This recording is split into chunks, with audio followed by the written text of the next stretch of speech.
Students, this is Akshay again. Good morning. Last lectures we have discussed about graphs, their basic terminology, and how to read them, and how to form a graph or draw a graph when the situation is given, like body starts from rest or accelerates uniformly, like that. We have seen it. Okay. तो इस lecture में हम थोड़े important term सीखेंगे जिससे graph को read करना बहुत ही आसान हो जाता है. तो जो इम्पोर्टेंट टर्म्स है, पहले तो दो इम्पोर्टेंट टर्म्स कहीं पे नोट कर लो. पहला जो टर्म है उसको कहते हैं स्लोप. ये शायद हमने देखा था, फिर भी एक बार देखेंगे उसको. और दूसरा होता है एरिया अंडर द कर्व. ठीक है, दोनों चीज़ें बहुत इंपॉर्टेंट है, बहुत आसान कर सकती है आपको कहीं पे भी. मतलब अभी नहीं, काइनेमेटिक्स के ग्राफ नहीं बोल रहा हूँ मैं, फिजिक्स में हर जगह पे ये दोनों अगर आपको आ रहे हैं ना, तो आप कुछ भी कर सकते हो.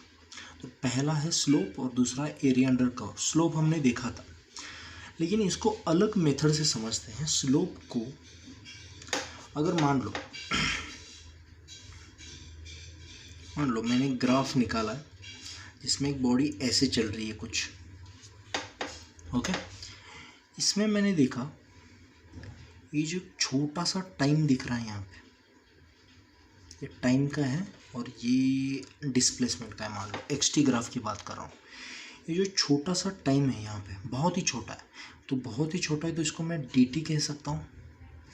तो ये जब यहाँ पे था स्टार्ट पे, तब ये डिस्प्लेसमेंट इतनी थी, और जब एंड हुआ dt तो ये डिस्प्लेसमेंट इतनी थी. तो ये जो डिस्प्लेसमेंट है उसको हम क्या बोल सकते हैं, dx बोल सकते हैं. करेक्ट है. तो इसी चीज़ को मैं एनलार्ज कर लेता हूँ. ठीक है, ये जो दिख रहा है यहाँ पे, इसको एनलार्ज करने के बाद मुझे दिख रहा है कि ये जो कर्व था इस छोटे से पॉइंट के लिए स्ट्रेट लाइन हो गया. सही है ना. अगर कोई भी सर्कल है तो वो छोटे लाइन से बना है. करेक्ट है ना. सिमिलरली तो ये जो कर्व है ये dt टाइम के लिए हम इसको स्ट्रेट लाइन मान सकते हैं अप्रोक्सीमेटली. और इसके तो दोनों साइड्स हैं, ये नीचे वाली dt है और ये dx है. क्लियर है ना. ये साइड सेम ही है. और ये जो एंगल है इसको कहते हैं थीटा. करेक्ट है. तो हम इस पॉइंट की बात कर रहे हैं. कौन सा पॉइंट है ये, P. तो हम इसको पॉइंट भी मान सकते हैं. यहाँ पे हालांकि दो पॉइंट्स हैं, लेकिन इसको हम कंबाइंड एक ही पॉइंट मान सकते हैं क्योंकि दोनों पॉइंट्स बहुत ही पास है. ठीक है, बहुत ही पास है. dt की बात कर रहे हैं मतलब इट्स वेरी स्मॉल को और एक नाम है इनफाइनाइटेसिमली स्मॉल. डेफिनेशंस में मत ये करो, कंफ्यूज हो. यहाँ पे देखो, तो हम tan थीटा को कैसे लिखेंगे, इस ट्रायंगल के लिए tan थीटा कैसे लिखेंगे, dx upon dt. It will be dx upon dt. और हमने देखा है जो tan थीटा होता है वही क्या होता है, स्लोप. तो यहाँ पे हमें स्लोप क्या मिल गया, dx बाई dt. और dx बाई dt क्या होता है, डिफरेंशिएशन.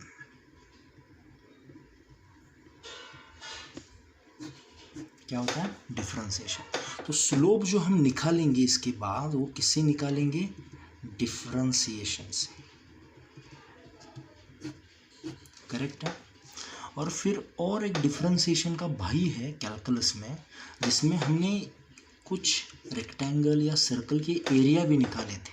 उसको कहते हैं हम इंटीग्रेशन. ठीक है. तो अभी मैं बहुत डीप नहीं लूँगा, मतलब हमें कुछ बड़े फंक्शंस का डिफरेंशिएशन वगैरह कुछ नहीं करना है, हो गया. बस मुझे ये दिखाना है आपको कि ये जो काम है एरिया और स्लोप का वो कैसे आसान हो सकता है. ठीक है. तो उसके लिए हमें काइनेमेटिक्स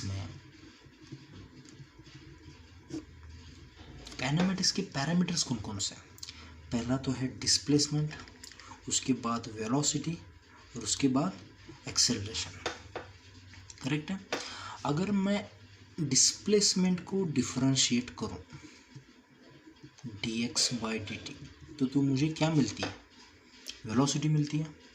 अगर मैं वेलोसिटी को डिफरेंशिएट करूँ, देखो सब इंस्टेंटेनियस की बात कर रहा हूँ मैं, ठीक है, एवरेज वगैरह कुछ नहीं, तो मुझे मिलता है एक्सेलरेशन dv/dt। अगर मैं एक्सेलरेशन को इंटीग्रेट करूँ तो मुझे मिलती है वेलोसिटी, और अगर मैं वेलोसिटी को इंटीग्रेट करूँ तो मुझे मिलती है डिस्प्लेसमेंट। करेक्ट है, ये डिफरेंशिएशन, ये इंटीग्रेशन। चाहिए तो इसको लिख सकते हो कहीं पे, शॉर्टकट ट्रिक है ये। तो डिफरेंशिएशन, अगर मेरे पास मान लो, अभी सब किसकी बात कर रहे हैं, टाइम भी है ना इसमें, हर जगह टाइम है। अगर मैं बात कर रहा हूँ एक्सटी ग्राफ की, ठीक है, एक्सटी ग्राफ की अगर मैं बात कर रहा हूँ तो उसमें जो डिफरेंशिएशन होता है एक्सटी का, वो क्या देता है मुझे, वेलोसिटी। तो डिफरेंशिएशन को और एक नाम क्या है, स्लोप। तो इसमें अगर मैं स्लोप निकालूंगा तो मुझे क्या मिल जाएगी, वेलोसिटी एट दैट पॉइंट। तो देखो, अगर मैं यहाँ की बात करूँ तो यहाँ पे मैं टेंजेंट निकालूंगा, टेन का मतलब होता है टेंजेंट, तो टेंजेंट निकालूंगा और एक्स एक्सिस के साथ मैं कुछ एंगल मेजर करूँगा। ये मान लो 20 डिग्री आ गया, मान लो फॉर एग्जांपल मैं ले रहा हूँ, ये पॉइंट है P। अगर मैं Q की बात करूँ तो यहाँ पे इसके टेंजेंट कुछ ऐसी आ जाएगी और एक्स एक्सिस ऐसा। तो मुझे बताओ 20 से ज़्यादा होगा या कम होगा, ये एंगल ज़्यादा होगा, मान लो ये 60 डिग्री। तो अगर एंगल बढ़ रहा है तो टैन थीटा भी बढ़ेगा, टैन थीटा बढ़ेगा तो स्लोप भी बढ़ेगा, और एक्सटी में अगर स्लोप बढ़ेगा तो वेलोसिटी भी बढ़ेगी। तो ये जो पॉइंट, ये जो एंगल दिखा रहा है tan 20, ये हमें दे रहा है slope of xt graph at point P, tan 20 की बात कर रहा हूँ, और this will be velocity at point P। हमें वेलोसिटी बताएगा यहाँ की, ठीक है, आगे जाके देखने वाले, बस ये ध्यान में रखो। हम इधर कंपेयर कर सकते हैं कि velocity of Q, velocity at Q, जो पॉइंट यहाँ पे था किसी 3 सेकेंड पे और 2 सेकेंड पे, तो 3 सेकेंड पे वेलोसिटी Q थी, it is greater than velocity of P। क्यों? क्योंकि यहाँ पे स्लोप बढ़ रहा है, और अगर वेलोसिटी बढ़ रही है तो यहाँ पे एक्सेलरेशन है। समझ में आ रहा है? ऐसे स्टडी करना इसको, क्लियर है? अगर मैं इसी को और एक बार देखूं, मैं एक्सटी की बात करूं और ये ऐसे दिख रहा है मान लो, तो यहाँ पे मैं 3 पॉइंट्स ले लेता हूँ। अगर मुझे ग्राफ समझ में नहीं आ रहा है कि एक्सेलरेशन है या डिसेलरेशन, तो कैसे लिखना है, इसको हॉरिजॉन्टल लाइंस ड्रॉ करो और देखो ये जो एंगल दिख रहे हैं बढ़ रहे हैं कम हो रहे हैं, बढ़ रहे हैं।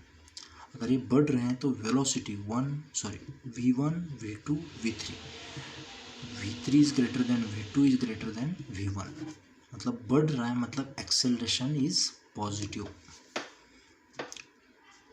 समझ में? इसको कहते हैं स्लोप। स्लोप की स्टडी ऐसी करनी होती है। अगर यही ग्राफ मान लो ऐसे होता, स्ट्रेट लाइन, तो हर पॉइंट पे फर्स्ट, सेकेंड, थर्ड पॉइंट, अगर मैं हॉरिजॉन्टल लाइंस ड्रॉ करूँ तो सब एंगल क्या है, सेम है। अगर एंगल सेम है तो वेलोसिटी सेम, अगर वेलोसिटी कांस्टेंट है तो एक्सेलरेशन कितना है, 0। करेक्ट है, लास्ट लेक्चर में हमने देखा था इसका। तो हमें बस ये याद रखना है कि अगर एक्सटी ग्राफ दिया है तो उसका स्लोप हमें क्या देता है, वेलोसिटी। अगर वीटी ग्राफ दिया है तो उसका स्लोप क्या देता है, एक्सेलरेशन। क्लियर है? स्लोप की बात क्लियर है? पक्का? ग्रेट।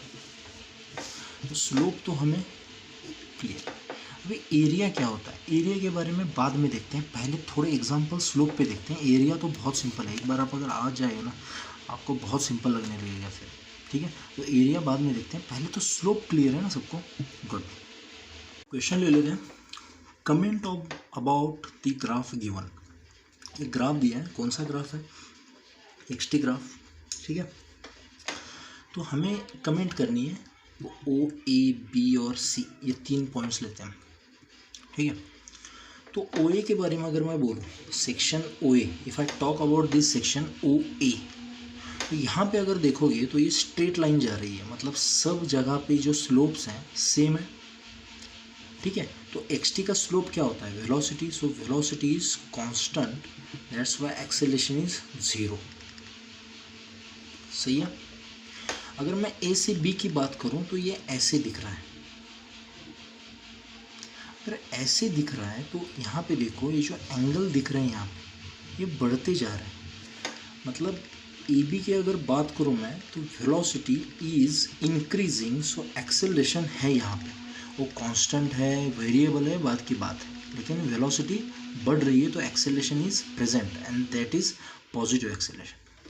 अगर मैं बीसी की बात करूँ, सेक्शन बीसी की बात करूँ, तो यहाँ पे अगर देखोगे ये जो एंगल है छोटे छोटे छोटे बनते जा रहे हैं, लास्ट में 0 ही हुआ पूरा, तो वेलोसिटी इज डिक्रीजिंग, करेक्ट, क्योंकि एंगल अगर छोटे होते जा रहे हैं। देखो tan थीटा जो होता है 0 डिग्री के लिए 0 होता है, 45 के लिए 1 होता है, 60 के लिए √3 होता है, 90 के लिए इन्फिनिटी होता है। मतलब tan थीटा एंगल के साथ बढ़ रहा है, तो एंगल अगर कम हो रहा है तो tan थीटा कम होगा, स्लोप कम होगा। एंगल बढ़ रहा है तो tan थीटा भी बढ़ेगा, स्लोप भी बढ़ेगा, वेलोसिटी भी बढ़ेगी। If I am talking about which graph, xt graph, correct है। यही अगर मान लो vt ग्राफ होता तो यहाँ पे वेलोसिटी कांस्टेंट है बोलते, वेलोसिटी कांस्टेंट है मतलब एक्सेलरेशन, सॉरी वेलोसिटी बढ़ रही है मतलब स्लोप कांस्टेंट है। ऐसे अगर स्लोप vt का स्लोप क्या होता है, एक्सेलरेशन, तो एक्सेलरेशन यहाँ पे कांस्टेंट है, यहाँ पे एक्सेलरेशन बढ़ रहा है, यहाँ पे एक्सेलरेशन कम होते जा रहा है। क्लियर है। वेलोसिटी तो बढ़ती ही रहेगी लेकिन एक्सेलरेशन लगा रहे हो नहीं लगा रहे हो ये बात है। ओके, एक शॉर्टकट देखेंगे, इसको नोट भी कह सकते हो, कहीं पे लिख लो। देखो एक छोटी छोटी नोट जो है हमें यूज आने वाली है, ठीक है। अगर in xt graph, I am talking about xt graph only, okay, xt graph के लिए ट्रिक है ये। In xt graph if dome shape is formed, ये जो है ना, इसका कोई भी पार्ट अगर xt ग्राफ में दिख रहा है आपको, इसका कोई भी पार्ट, चाहे ये पार्ट हो या ये पार्ट हो या ये पार्ट, इसका कोई भी डोम जैसा दिखना चाहिए, तो जो एक्सेलरेशन होता है वो नेगेटिव होता है। कांस्टेंट की बात कर रहा हूँ, कांस्टेंट नेगेटिव, ठीक है। अगर कप है, क्या है, कप, तो एक्सेलरेशन पॉजिटिव होता है। इसको हम और एक तरीके से देख लेते हैं, कोई एग्जांपल लेके। यहाँ पे हमने देखा था स्लोप्स वगैरह देखा था हमने कि ये जो दिख रहा है ये पार्ट, ये किसी कप का पार्ट है, तो मतलब एक्सेलरेशन यहाँ पे क्या था, पॉजिटिव। ये जो दिख रहा है ये किसी डोम का पार्ट है, तो एक्सेलरेशन जो था नेगेटिव। अभी आप बोलोगे सर ये यहाँ तो क्लियर है। कभी कभी ऐसे होता है कि xt ग्राफ जो है, xt ग्राफ वो कभी कभी ऐसे दे देते हैं और बोलते हैं क्या है कैसे है, ठीक है। तो ये कप है तो एक्सेलरेशन यहाँ पे पॉजिटिव होगा, भले xt नेगेटिव हो या कुछ हो, लेकिन एक्सेलरेशन कैसा है, पॉजिटिव। xt ग्राफ में एक्सेलरेशन कहीं भी नहीं दिखा सकते तुम, बस एक्सेलरेशन क्या कर सकते हो, अंडरस्टैंड कर सकते हो इस ट्रिक से। क्लियर है। तो ये ट्रिक कहीं पे लिख लो, अभी यूज़ नहीं होगी इतनी जल्दी, बाद में कहीं ना कहीं हो जाएगी। डोम और cup trick, acceleration negative, acceleration positive. ये शायद मैथ्स में भी हो सकती है, आपको जब डबल डिफरेंशिएशन का ग्राफ बनाना पड़ेगा आगे जाके, डोंट वरी, तब यूज़ हो सकती है। ओके, थोड़े इंपॉर्टेंट ग्राफ्स देखेंगे। देखो इसमें से कुछ भी याद नहीं रहा, डोंट वरी, क्योंकि पूरा लॉजिक है इसके पीछे, ठीक है। तो डिसेलरेशन अगर कांस्टेंट है मतलब एक्सेलरेशन जो है वो है नेगेटिव, करेक्ट। तो उसके ग्राफ्स कैसे आते हैं, ठीक है।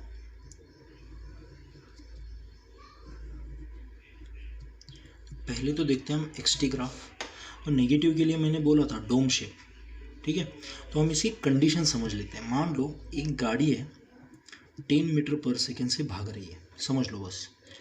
यहाँ से इसको अपोजिट डिसेलरेशन -1 मीटर पर सेकेंड स्क्वायर लगना शुरू हुआ, तो आफ्टर 10 सेकेंड्स ये रुक जाएगा, क्योंकि 1 मीटर पर सेकेंड हर सेकेंड को कम होते जा रहा है।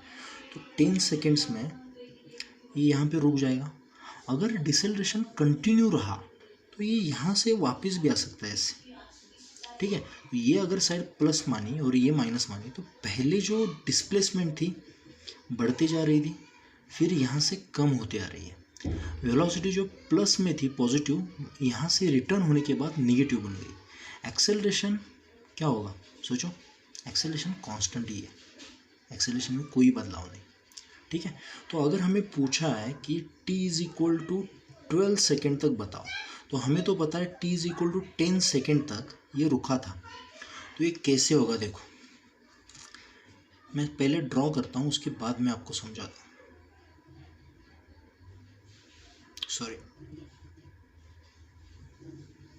ऐसे डोम आएगा फिर नीचे। देखो इसका मतलब क्या है, 0 से लेके 10 सेकेंड तक एक्सेलरेशन जो है नेगेटिव होना चाहिए, और वेलोसिटी जो है कम कम, मतलब जो स्लोप है कम होते जाना चाहिए, एंगल छोटे छोटे होते जा रहे हैं, और एक जगह पे आके पूरा ग्राफ जो है किसी एक पॉइंट के लिए हॉरिजॉन्टल बनना चाहिए। हॉरिजॉन्टल, हॉरिजॉन्टल का मतलब tan थीटा कितना होगा 0, तो वेलोसिटी कितनी होगी 0। तो आप यहाँ से यहाँ मुड़ना अगर चाहते हैं, डायरेक्शन चेंज करना चाहते हैं, तो यहाँ पे टेम्पररी स्पीड कितना करना पड़ेगा आपको, वेलोसिटी कितनी करनी पड़ेगी 0। तो यहाँ पे हो गई, यहाँ पे यू टुक अ टर्न, और यहाँ से डिस्प्लेसमेंट कम कम होते आनी है, क्योंकि यहाँ से डिस्प्लेसमेंट मेजर कर रहे हो, यहाँ पे मान लो 100 मीटर से, तो ये कम कम कम होते आ रही है, फिर से धीरे धीरे, डायरेक्टली नेगेटिव में नहीं जाएगी। अगर यहाँ से यहाँ पे जाओगे तो नेगेटिव में जाएगी ऐसे, क्लियर है। और ये डोम शेप ही रहेगा, अगर इस साइड पे है तो ये कुछ अलग डोम नहीं होगा, ये डोम पे ही रहेगा ऐसे, करेक्ट है। If I am talking about it's VT graph, तो देखो यहाँ से यहाँ तक मेरी पहली स्पीड कितनी थी 10 मीटर्स पर सेकेंड, ये ऐसे आ गई up to t is equal to 10 तक, मतलब यहाँ पे रेस्ट, मोमेंटरीली रेस्ट पे, लेकिन यहाँ से भी डिसेलेरेशन लगना ही शुरू है, तो वेलोसिटी क्या हो जाएगी, नेगेटिव हो जाएगी, क्लियर है। ये ऐसे ही बढ़ती रहेगी। और मैंने स्ट्रेट लाइन क्यों निकाली यहाँ पे, बिकॉज VT ग्राफ का जो स्लोप होता है वो देता है एक्सेलरेशन, और यहाँ पे जो स्लोप है वो कांस्टेंट है। क्यों, क्योंकि एक्सेलरेशन चाहे वो पॉजिटिव हो या नेगेटिव हो, वो अगर कांस्टेंट है तो VT ग्राफ का कैसे आना चाहिए, स्ट्रेट लाइन आना चाहिए। यहाँ पर अगर वेलोसिटी कांस्टेंट है तो हम स्ट्रेट लाइन निकालते हैं ना, क्योंकि XT ग्राफ का V देता है, तो VT ग्राफ का अगर A देता है स्लोप, तो यहाँ पे अगर कांस्टेंट है तो ये स्ट्रेट लाइन आनी चाहिए, तो इसलिए मैंने स्ट्रेट लाइन ड्रॉ की, करेक्ट है, good. If I am talking about AT graph, आप बताओ कितना आएगा, कितना था यहाँ पे -1। तो कुछ बच्चे क्या करते हैं 10 सेकेंड तक तो यहाँ लिखते हैं, उसके बाद ऊपर लिखते हैं, नहीं ये कांस्टेंट ही है, इसमें कोई चेंज नहीं हुआ, बाकी डिस्प्लेसमेंट वेलोसिटी अपने हिसाब से बदल रहा है, ये कांस्टेंट है, ये कांस्टेंट है, इसलिए तो ये हो रहा है सब, क्लियर है। इसको ध्यान में रखना, ये इम्पोर्टेंट क्या है, इम्पोर्टेंट ग्राफ है एक, ठीक है। इस इम्पोर्टेंट ग्राफ देखा, उस पर क्वेश्चन लेते हैं हम। Body is thrown upwards with initial speed u, ठीक है, it reaches a maximum height h and returns to the ground in 10 seconds, मतलब जाने के लिए 5 सेकेंड्स, आने के लिए 5 seconds, 5 + 5। Draw all this graphs. तो पहले तो हम किसका ग्राफ निकालेंगे, XT ग्राफ, आप अपने हिसाब से निकाल सकते हो, पहले VT या फिर GT, किसका AT का, ठीक है। अगर मैं डिस्प्लेसमेंट वर्सेस टाइम की बात कर रहा हूँ, सोचो आप यहाँ पे थे, यहाँ से एक बॉल को ऊपर फेंका, ऊपर की डायरेक्शन हमने प्लस मानी क्योंकि बॉल वो इनिशियली ऊपर जा रहा है, नीचे की माइनस, करेक्ट है। तो ये ऊपर गए ऐसे, मैक्सिमम हाइट रीच की h, up to time 5 seconds, उसके बाद नीचे आया 10 सेकेंड्स को, उसकी डिस्प्लेसमेंट फिर से कितनी बनी 0। तो ये तो क्लियर है कि डिस्प्लेसमेंट 0 से स्टार्ट होनी चाहिए और 10 सेकेंड को 0 पे ख़त्म होनी चाहिए, ये पक्का। और बीच में कहीं पे, बीच में इसके एग्जैक्टली 5 सेकेंड्स पे यहाँ पे होनी चाहिए मैक्सिमम हाइट h पे डिस्प्लेसमेंट, ये तो ये पक्का है। अभी अगर ऊपर की डायरेक्शन प्लस है तो नीचे क्या लग रहा है, g लग रहा है, तो एक्सेलरेशन नहीं है, क्या है ये डिसेलरेशन। और डिसेलरेशन के लिए कौन सा शेप यूज़ करते हैं हम? Dome shape. तो यहाँ पे कुछ बच्चे ऐसे निकालते हैं, कुछ बच्चे स्ट्रेट लाइन निकालते हैं, लेकिन सही मेथड क्या है? डोम निकालना। क्योंकि यहाँ पे ऊपर जाते समय वेलोसिटी कम कम होती जा रही है, फाइनली यहाँ पे वेलोसिटी 0 बनेगी और फिर वेलोसिटी बढ़ती जाएगी। देखो यहाँ पे ये जो एंगल है ये बढ़ता जा रहा है। आप बोलोगे सर नीचे की तरफ जा रहा है नेगेटिव में, होने दो, कोई प्रॉब्लम नहीं। देखो फिर से एक बार समझो, अगर इस डायरेक्शन में इसकी वेलोसिटी है, करेक्ट है, और इसी डायरेक्शन में इसका एक्सेलरेशन लगा है, तो हम इसको क्या बोलते हैं?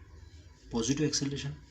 अगर इस डायरेक्शन में वेलोसिटी लगी है और इस डायरेक्शन में एक्सेलरेशन लगा, तो पहले तो ये एक्सेलरेशन इसको 0 करेगा कहीं पे जाके, और फिर इसको अपने साथ लेके जाएगा, और फिर इस कंडीशन के लिए, ये वेलोसिटी के लिए ये पॉजिटिव बन जाएगा। समझ में आ रहा है? पहले तो ग्रेविटी ने इसको खाया, फिर उसको बढ़ाया, और बढ़ाने के लिए एक्सेलरेशन इस वेलोसिटी के लिए क्या होगा? पॉजिटिव। समझने के लिए बोल रहा हूँ मैं, एक्सेलरेशन नेगेटिव ही है, ठीक है, लेकिन बढ़ा रहा है। क्लियर है? गुड। नेगेटिव वेलोसिटी को बढ़ा रहा है बस। तो नेक्स्ट जो ग्राफ होगा इसमें वो क्या होगा? VT graph. अभी वीटी को इनिशियली यू से फेंका है हमने, तो कम कम कम कम होती जाएगी अप टू 5 सेकेंड्स, और उसके बाद जब नीचे आएगी तब यू नहीं होगी, क्योंकि ऊपर जाते समय यू थी, नीचे आते समय क्या आएगी? वहीं इसी पॉइंट पे। मैग्नीट्यूड तो सेम होगा लेकिन डायरेक्शन अपोजिट, तो ये होगी माइनस यू। स्ट्रेट लाइन क्यों? Because g is constant. Got it? अगर मैं बात करूं एक्सेलरेशन की, एक्सेलरेशन वर्सेस टाइम, एक्सेलरेशन कितना है इसका? जी या फिर 9.8, लेकिन वो नेगेटिव है। बिकॉज हमने पकड़ा है इसको नेगेटिव, क्योंकि हमारे बॉल ऊपर जा रहा है तो हम नेगेटिव पकड़ रहे हैं उसको। और यही साइन कन्वेंशन यूज़ करोगे, क्योंकि यही सिंपल है। बॉल जिस डायरेक्शन में जा रहा है इनिशियली उसी को प्लस माइनस पकड़ो। अगर बॉल ऊपर जा रहा है इनिशियली तो ऊपर प्लस, बाद में नीचे आए फिर ऊपर जाए, फर्क नहीं पड़ता। इनिशियल कंडीशन पे ध्यान दो बस, ठीक है। तो यहाँ पे ये -9.8 और ये कांस्टेंट रहेगा। क्लियर है? ये तीनों ग्राफ्स इसके हिसाब से। गुड। लास्ट वाला ग्राफ आपको क्लियर था, और एक इम्पॉर्टेंट ग्राफ देख लेते हैं। ये थोड़ा सा टेढ़ा ग्राफ है। देखो ये जो हम ग्राफ्स ले रहे हैं, ये अगर आपको याद नहीं रह रहे हैं, डोंट वरी, मैं आपको याद रखना भी नहीं चाहता ये सब, मतलब मैं नहीं चाहता, I don't want you to remember all this.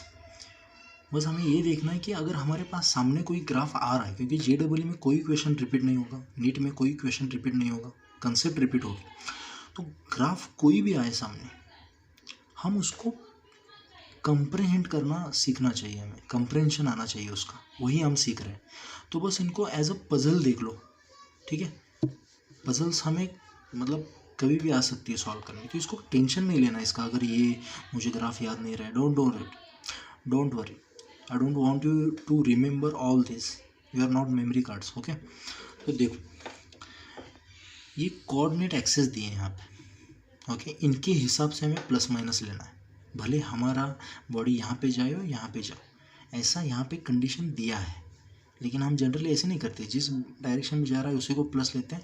लेकिन ये थोड़ी सी अलग कंडीशन है, जहाँ पे क्वेश्चन में बताया कि ये प्लस ले लो, ये माइनस ले लो, अपना साइन कन्वेंशन मत यूज़ करो, ऐसे वाली कंडीशन है। इसलिए मैंने बोला थोड़ा सा कन्फ्यूजिंग लगेगा। नहीं तो अगर इन्होंने कोऑर्डिनेट एक्सेस नहीं दिए होते तो हम अगर इधर जा रहे हैं तो इसको प्लस लेते, इसको माइनस ले लेते। इन्होंने दिया है इसलिए हम ये करेंगे, ठीक है। तो अगर मान लो ये इधर जा रहा है एट 10 मीटर्स पर सेकेंड से, तो ये जो इनिशियल वेलोसिटी होगी वो -10 मीटर्स पर सेकेंड होगी, और जो एक्सेलरेशन दिया है ये दिया है 2 मीटर्स पर सेकेंड स्क्वायर, जो क्या आएगा plus, because in plus direction, ठीक है। अगर इन्होंने दिया है तो ये ऐसे करना है क्वेश्चन में, take this positive this negative, या फिर ऐसे कुछ एक्सेस दिए हैं। तो नहीं दिया तो अपना साइन कन्वेंशन बहुत सिंपल है, इस डायरेक्शन प्लस इस डायरेक्शन माइनस, ठीक है। तो इन्होंने बोला कि इसके ग्राफ निकालो, ठीक है। तो इसके ग्राफ कैसे आएंगे सोचो। पहले तो ये एक्सेलरेशन इसको नेगेटिव को यहाँ पे कहीं पे जाके ज़ीरो बनाएगा वेलोसिटी को, और फिर उसके डायरेक्शन इस तरफ कर लेगा, और इस तरफ की डायरेक्शन क्या है, पॉजिटिव। ठीक है, जो डिस्प्लेसमेंट है पहले यहाँ पे ऐसे ऐसे जाते समय नेगेटिव ही जाएगी, और फिर यहाँ से ऐसे आके ज़ीरो बनेगी और फिर पॉजिटिव बनेगी। समझ में आ रहा है? पहले आप यहाँ पे थे, यहाँ से धीरे धीरे धीरे स्पीड कम कम होती जाएगा, because this acceleration and velocity है अपोजिट साइंस। तो डिसेलेरेशन की कंडीशन हुई ना, ये नेगेटिव ये पॉजिटिव, ये फर्क नहीं पड़ता। अगर वेलोसिटी इस डायरेक्शन में एक्सेलरेशन इस डायरेक्शन में, तो रोकेगा ही ना उसको जाके। लॉजिकल देखो, तो ये यहाँ पे जाके कहीं पे आगे जाके इसकी फाइनल स्पीड कितना बनाएगा, ज़ीरो, -10 से ज़ीरो बनाएगा। उसके बाद वो रिवर्स हो जाएगा और ये इसकी साइन क्या आ जाएगी, positive. I am talking about what, velocity. If I talk about this displacement, displacement यहाँ पे यहाँ तक जाने तक नेगेटिव ही है, फिर यहाँ से यहाँ तक आने तक ज़ीरो बनेगी, तो ये भी नेगेटिव ही है, तो नेगेटिव रीजन में रहेंगे दोनों, बिकॉज नेगेटिव एक्स में चल रहा है सब। जब यहाँ से ये बाउंड्री क्रॉस करेगा तब क्या बनेगा, ये पॉजिटिव। और एक्सेलरेशन का ग्राफ क्या आएगा, +2, वो तो कांस्टेंट ही रहेगा। तो पहले हम इसका एक्सटी ग्राफ निकालते हैं, एक्सटी ग्राफ।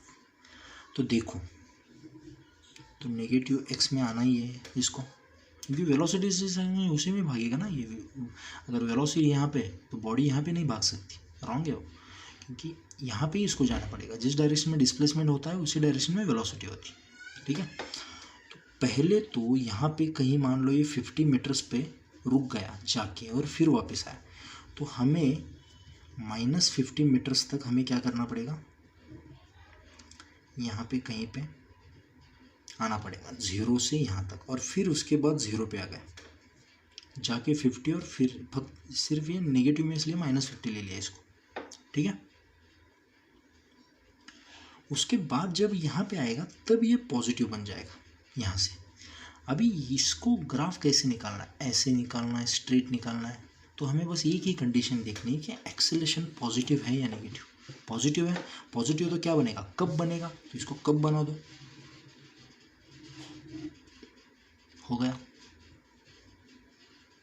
That's all. इसी ऐसा ही सॉल्व करेंगे। अभी थोड़ा किसी ऐसे देंगे, कुछ अलग है ना, मैंने बस मन से ले लिया इसको। ठीक है, if I am talking about this VT graph, ध्यान से देखना, तो वी की इनिशियल वेलोसिटी नेगेटिव में स्टार्ट हुई है, कितना है, -10, और यहाँ से -10 से ज़ीरो बनेगी थोड़े टाइम के बाद, और ज़ीरो बनने के बाद ये पॉजिटिव बन जाएगी, मतलब ऊपर जाएगी, और एक्सेलरेशन कांस्टेंट है। इसका मतलब क्या है, ये सब स्ट्रेट लाइन पे आएंगी। ठीक है, जो हमने लास्ट ग्राफ देखा था उसका ठीक उल्टा ग्राफ है ये, मिरर इमेज है उसकी। और एक्सेलरेशन क्या आएगा फिर, एक्सेलरेशन टाइम ग्राफ जो हम नीचे लिखते थे वो बस ऊपर आएगा, because acceleration here by their sign convention we have taken positive. या अगर हमारे हिसाब से लेते तो ये ऐसे आ जाता, इसका मिरर इमेज। समझ में आ रहा है? तो लॉजिकली सेम ही है सब, बस उनके हिसाब से किया है इसलिए उल्टा दिख रहा है बस। ओके, नेक्स्ट इंपॉर्टेंट ग्राफ देखो, वही कंडीशन है, बस मैंने एक्सेलरेशन को वेलोसिटी के डायरेक्शन में लगाया। तो ये ग्राफ थोड़ा बहुत मज़ेदार बनता है, आप एक बार ट्राई कर लो इसको पॉज करके। ठीक है, सॉल्व एग्जाम्पल है लेकिन फिर भी एक बार ट्राई कर लो पॉज करके। देखो, यहाँ से अगर एक्सेलरेशन इसी डायरेक्शन में है तो ये वापस ही नहीं आएगा, कभी आगे ही चलता जाएगा। तो हमेशा for every time the displacement will be negative. मतलब if I draw XT graph, तो ये ऊपर आएगा ही नहीं, जो भी ये नीचे आएगा वो ऑप्शन को देख के, मतलब पहले ही देख के सॉल्व कर सकते हो। नीचे आ रहा है ना, तो बाकी 3 में ऊपर दिखा रहा है और इसमें नीचे दिखा रहा है, तो ये पॉजिटिव। लेकिन यहाँ पे अगर डिस्टेंस होता तो डिस्टेंस कभी भी नेगेटिव नहीं होता, तो डिस्टेंस ऊपर जाएगा। ठीक है, डिस्टेंस और डिस्प्लेसमेंट के ग्राफ देखेंगे हम, बस इतना ही कंडीशन है कि डिस्टेंस हमेशा पॉजिटिव होता है, तो भले यहाँ पे भागे तो नेगेटिव बस डिस्प्लेसमेंट के लिए होता है, डिस्टेंस के लिए ऊपर ही रहेगा। ओके, तो यहाँ पे डिस्टेंस नहीं पूछा उन्होंने, डिस्प्लेसमेंट पूछी है, तो डिस्प्लेसमेंट नीचे ही जाएगी। ओके, अगर नीचे जा रही है ऐसे तो एक्सेलेरेशन भी नेगेटिव है और वेलोसिटी भी नेगेटिव है। अगर एक्सेलेरेशन नेगेटिव है तो ये यहाँ से कैसे जाएगा, ऐसे जाएगा, ऐसे जाएगा, ऐसे जाएगा, नीचे कैसे जाएगा, टाइम के साथ बढ़ना चाहिए ना इसको। तो अगर एक्सेलेरेशन नेगेटिव है तो हमने देखा है डोम शेप आएगा, सिंपली इसको डोम शेप निकालो, हो गया, ऐसे बढ़ते जाएगा बस ये अपने हिसाब से। ओके, अगर मान लो यहाँ से स्टार्ट होता और यहाँ पे भागता तो पहले तो जीरो हो जाता, थोड़ा सा पॉजिटिव में होता फिर जाता ऐसे। Okay, if I am talking about this VT graph, बताओ वीटी ग्राफ कैसे आएगा। वीटी वेलोसिटी भी नेगेटिव में है तो वो पॉजिटिव में कभी नहीं आएगी। अगर एक्सेलेरेशन इस डायरेक्शन में होता तो वो जाके रुक के फिर से आती, वेलोसिटी नेगेटिव में तो, और एक्सेलेरेशन कांस्टेंट तो ऐसे ही जाएगी वो स्ट्रेट लाइन। ठीक है, और अगर if I talk about eighty graph, ये कैसे आएगा, ऐसे। अगर इसको देखोगे आप, इसको थोड़ा सा उल्टा करके देखो, हमने यही देखा था, इसको मिरर इमेज ले लो इसकी। ठीक है, जो यहाँ पे भाग रहा है एक्सेलेरेशन भी यहाँ पे ये है, तो उसमें ऐसे लेते थे ना, बढ़ते जा रहा है, देखो ऐसे आ रहा है, इसकी मिरर इमेज। अगर वेलोसिटी टाइम के ग्राफ को देखें हम, तो ये इधर जा रहा है, ये हम ऐसे लिखते थे अगर सेम डायरेक्शन में दोनों भाग रहे हैं तो, सही है ना। एक्सटी ग्राफ इस कंडीशन के लिए मैंने बस उल्टा करके रखा है, और एक्सेलेरेशन पॉजिटिव है, सॉरी एक्सेलेरेशन क्या है, नेगेटिव है, तो नीचे आएगा। ठीक है, एटी ग्राफ को समझ लो। देखो इन्होंने, अगर इसमें इन्होंने पूछा होता कि वेलोसिटी यहाँ पे 10 मीटर्स पर सेकेंड है और एक्सेलरेशन 2 मीटर्स पर सेकेंड स्क्वायर, तो ये भी कंडीशन इसी की जैसी है, ये भी वेलोसिटी को बढ़ा रहा है, बस नेगेटिव में बढ़ा रहा है, तो ये ग्राफ जो है उल्टा आएगा। हमारा जो ग्राफ था वो यहाँ से ऐसे ऊपर जाता है। ठीक है, ये इसका ठीक उल्टा, ये वेलोसिटी को बढ़ाएगा, ये एक्सेलरेशन पॉजिटिव है ऊपर, ठीक इसकी मिरर इमेज। ठीक है, ऐसे लॉजिक लगाना सीखो। सो आई होप कि आपको स्लोप के बारे में समझ में आया। नेक्स्ट लेक्चर में एरिया अंडर द कर्व्स देखेंगे और ग्राफ्स को कन्वर्ट कैसे करते हैं, थोड़े से टफ प्रॉब्लम्स भी देख लेंगे हम। ओके, अभी तक जो भी सीखा है कुछ याद नहीं रहा, डोंट वरी ग्राफ्स के बारे में। स्लोप क्या होता है, डिफरेंशिएशन इतना याद रखो, और एरिया में इंटीग्रेशन कहीं पे यूज़ होता है इतना याद रखो, और उसके बाद ग्राफ्स के पीछे जो भी लॉजिक लगा रहे हैं हम, डोम शेप, कप शेप, वो याद रखो। Okay, that's all for today guys, have a good day, stay home, stay safe.